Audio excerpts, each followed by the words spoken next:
So this is the Milestone Compendium 1. I am yet to go over this. But that's a lot of reading. That's a lot of freaking reading. I'm super proud to have this. As soon as it came out, I got a hold of it. Let's fucking go! Milestone in history, number 1. Are you crazy? Listen.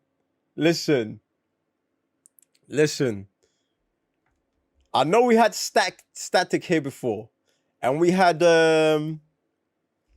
what did we have here before? Jack Kirby, 100th celebration. But this right here, I'm gassed for it. Jesus. Hey, I see my boy Static right there. Jesus. It's mad. Yeah, it's mad. Icon, yep, icons here. Hardware. Oh, I see you guys know your stuff. I see you know your stuff. All right. I see you coming through the knowledge. All right, cool. I'm Icon from the far end of the galaxy, lately of planet Earth, and this is I Am Rocket from Paris Island in Dakota City, and I introduce myself, and I can introduce myself. Thank you very much. I am yet to read. I've got the comics. I bought the comics of Icon and Rocket, but I haven't touched them yet. So maybe that's something that we should start introducing to the streams. Oh, it's my guy. Oh, it's my guy. Yo, that's my guy right there. Static. Are you crazy? Whew. A lot of people get bored the minute they hear the word history. It's understandable. Teachers always take some of the most exciting moments in the history of the world and make them boring as hell. Language, and not all teachers. Of course, not all teachers. I'm just saying, how come a movie about something is so much more interesting than how they teach it? In most cases. Hey, she's got a point. The people who make Milestone comics had their lives changed when they read comics about true stories of some of the most amazing humans to ever walk the earth. So they wanted to inspire a new generation the same way. Hey, listen, yeah? Listen, you see, I don't want, you see that, yeah? You see it.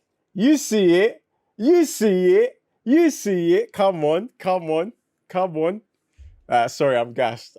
I'm sorry. So they wanted to inspire a new generation the same way. Milestones in history tells the stories you least likely to hear anywhere. Not in a classroom, a movie, or a TV show. Mad. And not the same stories you always hear either. We got deep cuts, as we've seen in Static season 1. Everybody needs to read this, especially when you got lame-ass laws being passed to make it illegal to teach black history.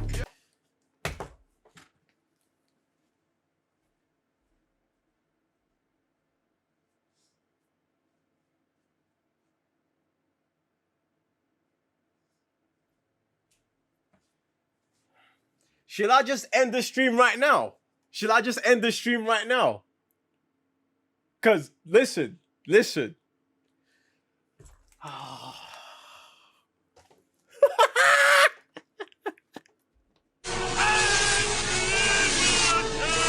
What?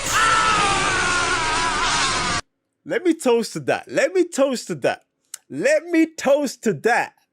Are you crazy? Black history scares a lot of people. They think telling people about black heroes means they're putting down white people. Me, I always tell the truth. Even when I lie. Boy, just be yourself. If people don't like it if you're being yourself, fuck them. Which is stupid, because some of these stories happened so far back in human history, there weren't even white people yet. Often, people have benefited from oppression, want to hide what truth from their children, which of course perpetuates the oppression. A lot of people, black or white, think black history starts with slavery. We are here to correct that. The story of black life is not just a story of oppression. It's really the story of humanity, which started in Africa. Let me correct that. It started in Archebulan. We may not all be black, but we are all African. Plus, race is a social construct anyway. A what? A social construct, meaning the biological differences between black, white, Asian, and Latin people are insignificant. There is a greater range of difference within an artificially designated racial group than there is between those groups. The rules that determine someone's racial category are imaginary as the political boundaries of a map that says where one state starts or stops. There are no actual lines in the dirt. Mad. You mean like my cousins who are light-skinned enough to pass for white but will fight you if you don't recognize them as black? Oh, thank you. Yo, they're coming for everything and everyone, you know. Or East Indians who have darker skin than me but would say they're not black. Racial categories in America have been very simple for most of its existence.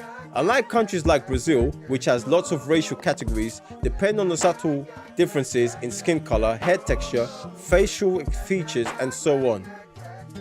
Hey, wasn't Hardware supposed to be doing this with us? Who's Hardware? You don't know? He graduated from our school.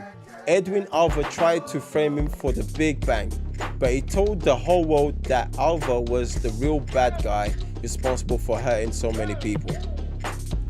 I haven't met him yet.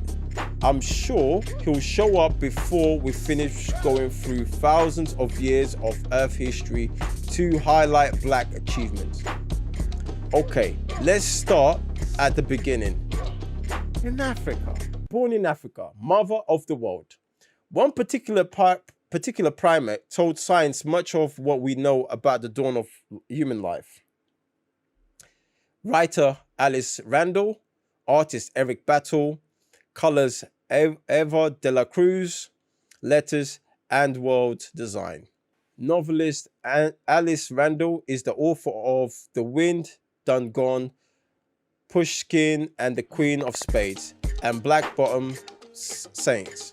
She is a professor and writer in residence in the Department of African America and Diaspora Studies at Vanderbilt University, where she also serves as Andrew W. Mellon Chair in the Humanities.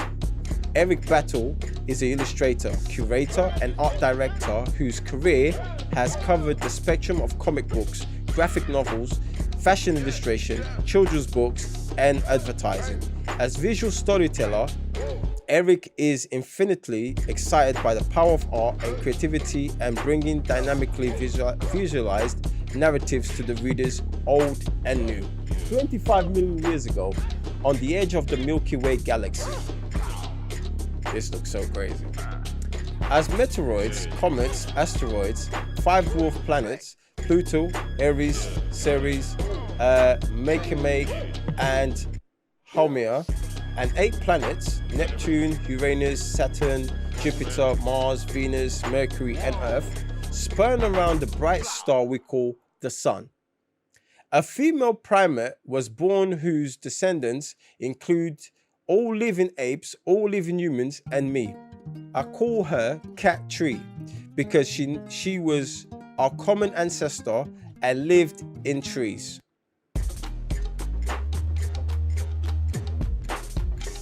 This is so beautiful, man.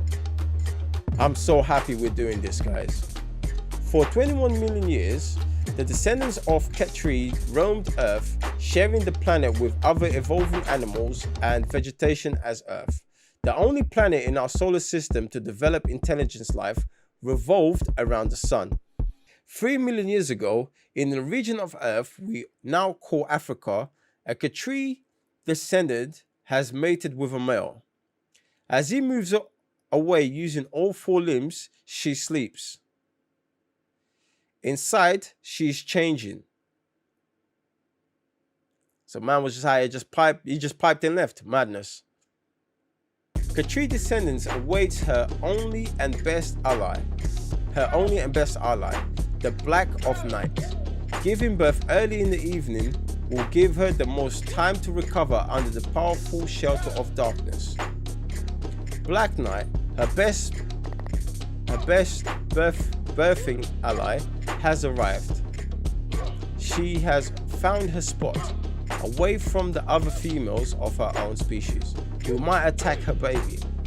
Now she is invisible to some sort of predators who might try kill and eat her neonates. She particularly fears the hyenas. At the time she lived, hyenas were 10 times bigger than they were today. Yeah, hyenas were like massive. Inside her belly, the baby floats. Her chin is up, her shoulders wide. When it is good and dark, she pushes on her belly to tell the baby it is time. The baby tucks her chin and shrugs her shoulders to make herself small enough to fit through the birth canal. Today, we call the place where our ancestors was born Ethiopia. And the Ethiopians call her Dinkinesh, which means you are beautiful or wondrous in Amharic. Everyone living on the planet today is related to Dinkinesh. She gets called by other names. Most English speakers know her as Lucy, the scientist who discovered her bones in 1974. Yeah, that's the oldest bone, I believe. That's what we're talking about. Played the Beatles songs Lucy in the Sky with Diamonds to celebrate their triumph. We who call her Dinkinesh celebrate her triumph and her mother's triumph of navigating birth and surviving her first 28 days, when most who tried to be born died. Dinkinesh tucked her chin, flexed her shoulders, and squeezed through the narrow walls of the pelvis that let her mother walk upright.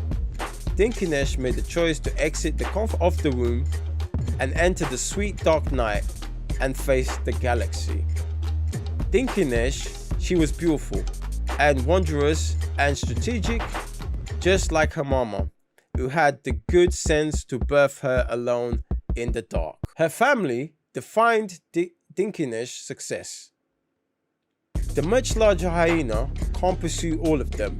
Working collectively, they saved most, but not all. A warning is given. At this point in our history, we didn't have language. We had a few tools and strategies, a few sounds, and a pretty small brain. We were barely 4 feet tall, though we did walk upright when we weren't in trees. While Dinkinesh fled the hyenas, she discovered an elephant that had died, likely of a heart attack.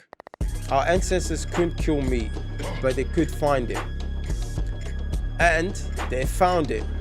And when they found it, they had the tools to butcher it. If not the fire to cook it, unless they found that too. Mainly, they ate fruits, seeds, insects, and lizards. Dinkinesh's mother, because she could walk upright, could use her hands to carry things, to make tools. She could see further. And because she lived in a community, she could protect herself from predators far larger, stronger, and more violent than she was.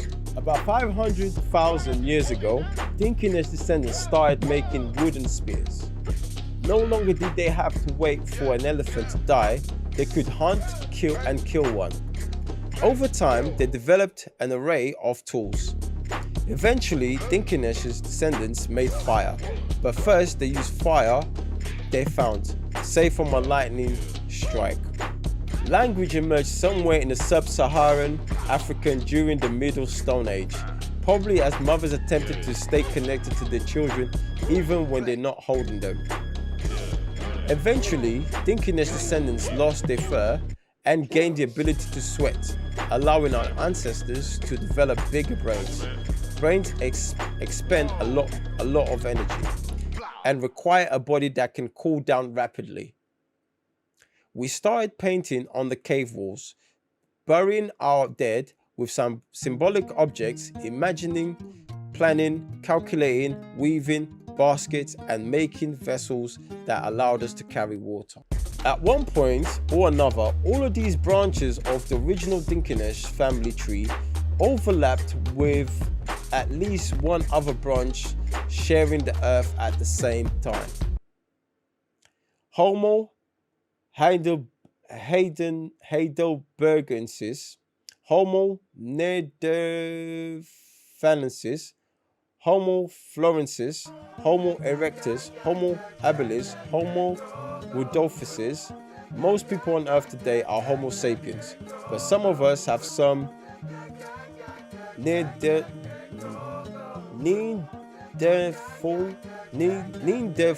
DNA. Sorry, these are words I'm not used to. The DNA of modern humans is 99.9% identical. We are family, and the founders of the family are Africans.